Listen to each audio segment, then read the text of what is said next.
Hey guys, DT here. Welcome back to my channel and welcome to a brand new episode of Boom Beach. So this video is being recorded on Supercell's developers build, and today I'm going to give you an exclusive sneak peek and the look into Operation Forlorn Hope.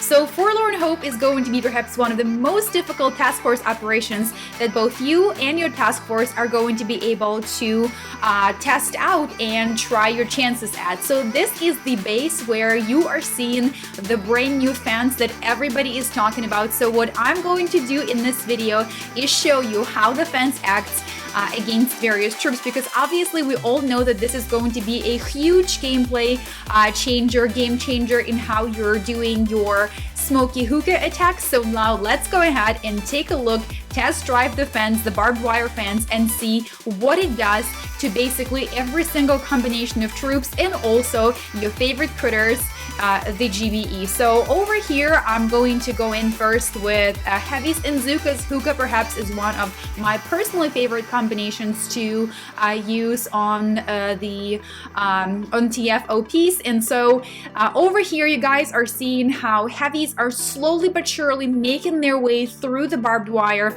And as they're going through it, it actually is lowering their HP, because at the level that it is right now, it is basically reducing the HP by 80. And of course, if there is a boost, that also will play into the consideration. Now over here, I'm trying to take a look at whether or not throwing a medkit can counter the effect of the barbed wire. And if you guys can see, the medkit was actually doing really well counteracting the effect of the barbed wire, but as soon as you do not have the medkit to throw on your Zookas, you're basically toast. Now let's take a look at what happens to our lovely critters as soon as they hit the barb.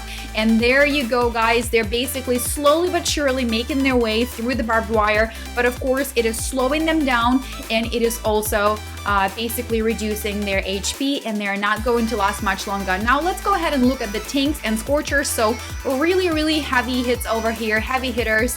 Scorchers have an unbelievable amount of HP, and so do the medics, and look how quickly they become affected by the barbed wire. The other trick that you guys have to keep in mind is that if your tanks are sitting right on the barbed wire, they're going to continuously suffer the effect of the barbed wire. So once they get there, you have to flare them a little bit further so they can get past the barbed wire and stop suffering the effect of the barbed wire. So keep that in mind. As soon as they stay there, you know, if they're at all touching the fence, then they are going to be slowed down and they are going to be losing health. So let's go ahead and take a look at the next troop combination, and I tried to get as creative as possible here. I even threw in the lovely Cryoneers into the combination, although I do feel like Cryoneers are very rarely being used on the task force operation. So over here we have our lovely riflemen, and let's take a quick look at what happens to them as they try to cross the barbed wire.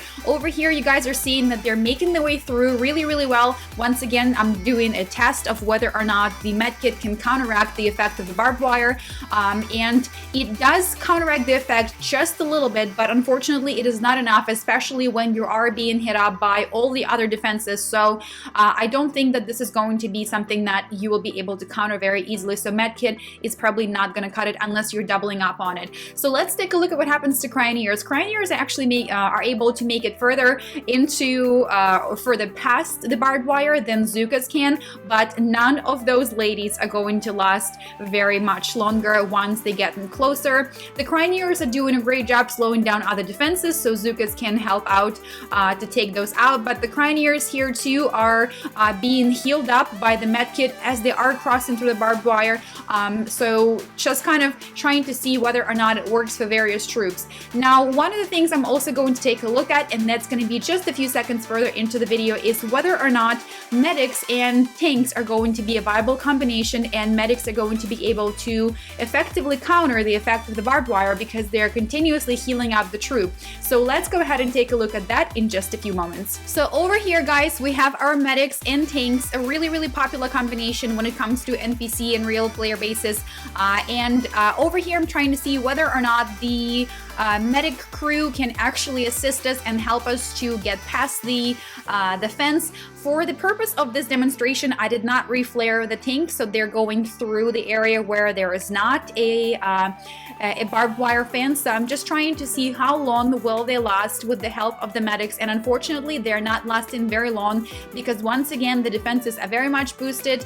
The fence itself here has 80 damage per second plus 137 due to the boost, so you guys can see how that is quickly not a viable alternative over here. So now let's take a look at one more combination of Scorchers and medics, and once again very similar mechanics. The medics are able to prolong the extent of life of the Scorcher, however not by long. So think about it, this is going to be a huge game changer. For my task force in particular, we're probably not going to feel the effects of it for a while because we're not doing the most difficult TF attacks just yet, but in the future we're gonna have to figure out a way to outsmart the barbed wire and once again continue on winning and rocking through every single operation, guys. I hope you enjoyed this video. If you did, don't forget to hit the like button and don't forget to subscribe for more exclusive content, guys. See you soon.